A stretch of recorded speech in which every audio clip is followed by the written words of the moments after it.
এক দোকানদার আমাকে 10 টাকা নোট দিছে, আর সেই 10 টাকার নোটের পিছনে একটা নাম্বার ছিল। আমি মজা করে নাম্বারের মধ্যে মেসেজ দিলাম, হাই কেমন আছেন। তো আধা ঘন্টা পর রিপ্লাই দিছে যে ভালো আছি, আপনি কেমন আছেন। আমি বললাম যে আচ্ছা ভাই আপনার বাসা কোথায়। তখন বললো যে ভাইয়া কাকে বলতেছেন, আমি একজন মেয়ে। তারপরে আমাকে বললো আপনি কে, মেয়ে নাকি ছেলে। আমি একটু ভেবে চিন্তে উত্তর দিলাম যে না আমি একজন মেয়ে। তখন বললো যে আচ্ছা আপু আপনার নাম কি। আমি বললাম যে আমার নাম তানিশা, আপনার নাম কি। তখন বললো যে আমার নাম রূপা। আমি বললাম যে ও আচ্ছা ভালো তো। তখন বললাম যে আচ্ছা আপনার বাসা কোথায়। সঙ্গে সঙ্গে বললো আমার বাসা রংপুরে।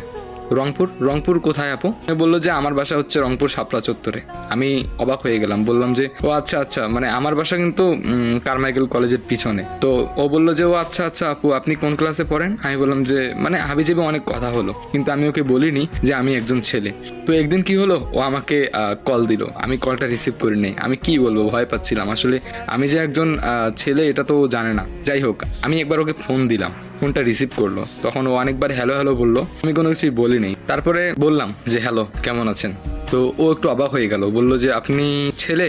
আমি বললাম যে আসলে আমি 10 টাকা নোটের মধ্যে আপনার নাম্বারটা পেয়েছিলাম, তাই আর কি মানে মজা করে SMS দিছি। আর আপনি যদি কথা না বলেন ছেলে ভেবে, তাই আর কি বলছি যে আমি একজন মেয়ে।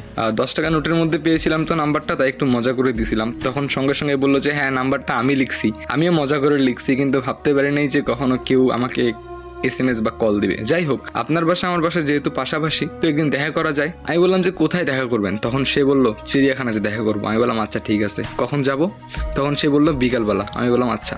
তারপরে চিড়িয়াখানাতে গিয়ে